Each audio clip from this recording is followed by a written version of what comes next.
Sa nakaraang 3 taon, halos 22,000 silid-aralan ang nabuksan na. Hihigitan pa natin ito dahil talagang nakakaawa ang ating mga mag-aaral. Let me go to classrooms. Ilan na po ang nagawang classroom ng DPWH for 2025? At ilan po yung projected na magagawa po ninyo for 2025?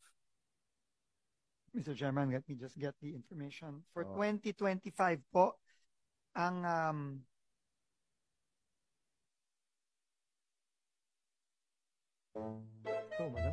baban to. So, for 2025 po, out of 1,700 na dapat gawin, 22 pa lang po ang completed at 882 po ang ongoing. Okay, October na. Seka?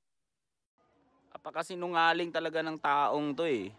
'Di ba? Tulad na lang nung sinabi niya na binasa niya yung 4,057 na pages ng GAA. Tapos wala daw siyang nakitang blanco. Then it turns out meron nga palang mga insertions yung pinsan niyang speaker. Ganyan ka sinungaling yung taong to. So it's either kasabwat siya talaga ng pagnanakaw ng pinsan niya, o tanga-tanga talaga siya bilang presidente. Mahina